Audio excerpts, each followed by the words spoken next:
And Ultor 520 says Disney is about to completely memory hole Stan Lee. But they've done it to Walt Disney. They've done it already to Walt Disney. They did it to Walt Disney. Stan Lee is my hero. Growing up, boom, Friends of Old Marvel. That was me. I read the letters column in comic books I bought as a kid. Stan Lee was a hero.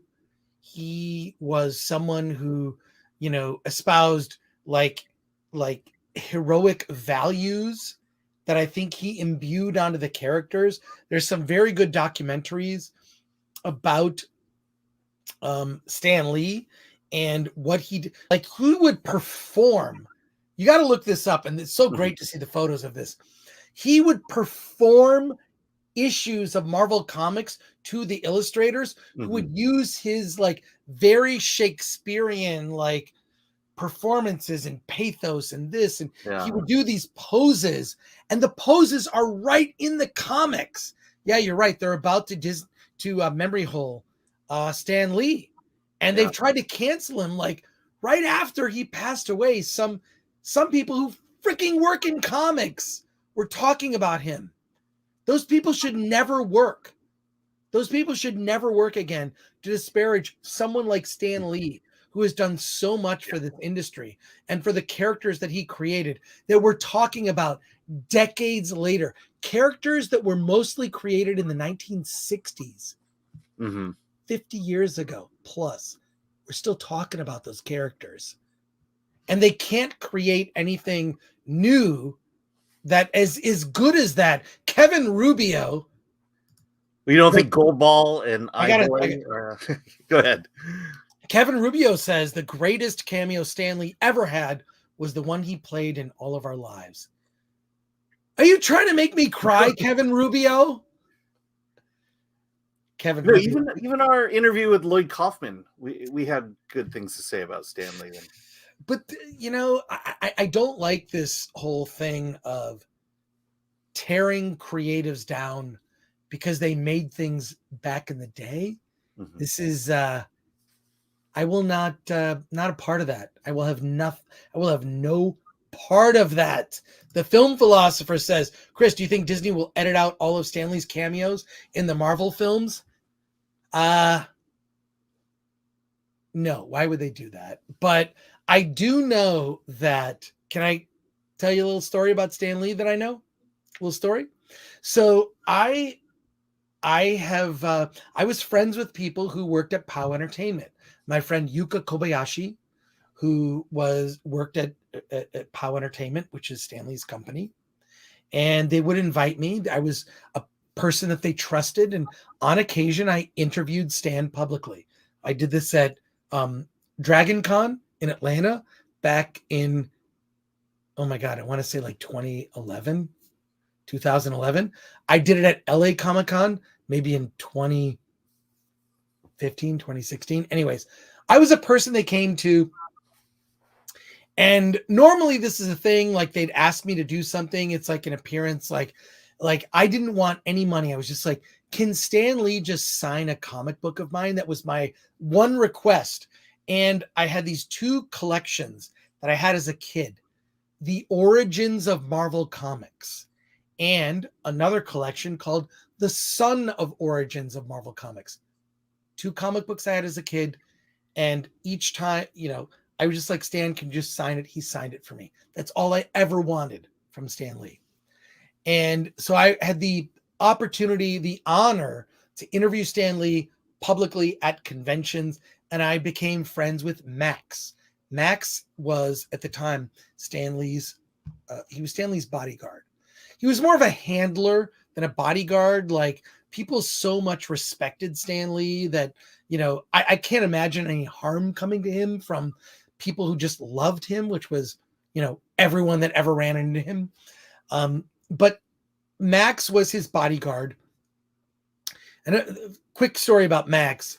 Max, the first time I interviewed Stan Lee at Dragon Con in Atlanta, Georgia, back in like 2010, Max sat me down and he gave me them. He's just like, look. And he gave me this speech, very serious. You don't do this. You don't do that. You don't do whatever. Here's what you do with Stan. And I was so nervous, like, oh my God, I'm going to interview Stan Lee. I'm going to interview Stan Lee. I'm going to interview Stan Lee. There's clips you can probably find on YouTube or social media. Just look up my name and Stan Lee. You'll find whatever. And I was just like so nervous.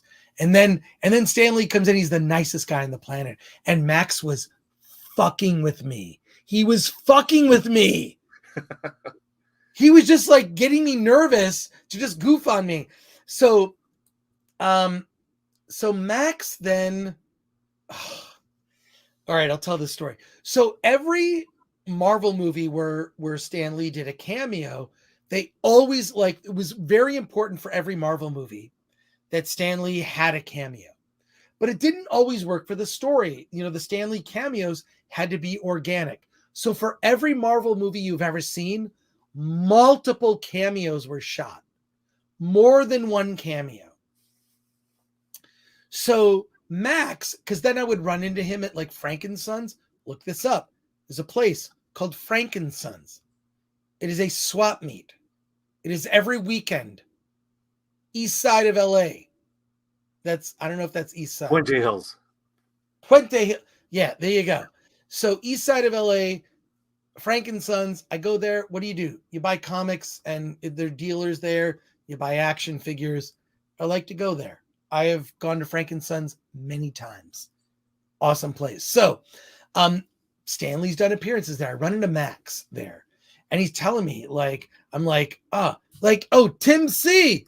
Tim Chismer. Hey, Tim. Doing, man?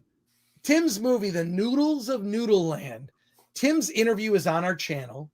Wait, have we spun that off into a separate clip yet, Alan? No, we're going to do it this week. Friday. Hey, it's coming out this week, Tim. Coming out this week. Banner ads on. You can go to look up what's your website? Just look up The Noodles of Noodle Land. There's a banner ad on the Film Threat website. Check it out. Check out Tim's movie. It's great. It's a movie. The Noodles of Nudeland. The Noodles of Nudeland. I'm so sorry. Tim, forgive me. It's good to we. You just saying we. So Max is there.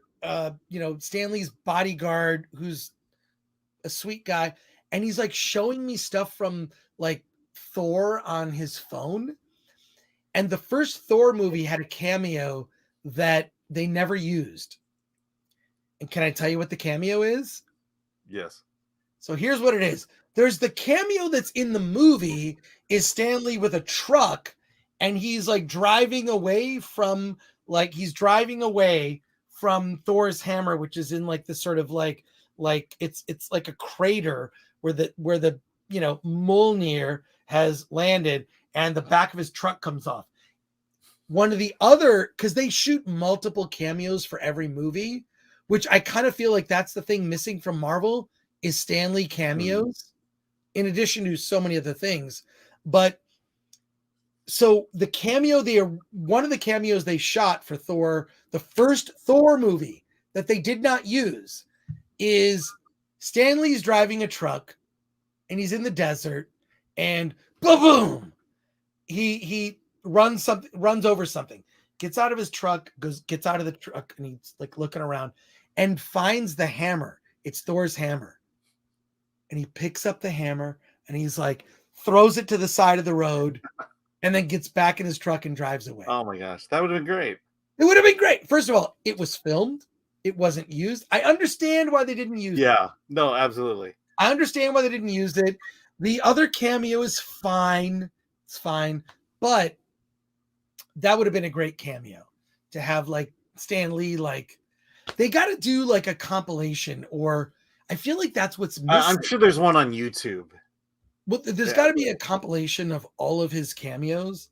Well, the Captain Marvel opener. That's probably the quick. Yeah, I don't know. I don't really like where the Marvel movies and TV shows are going.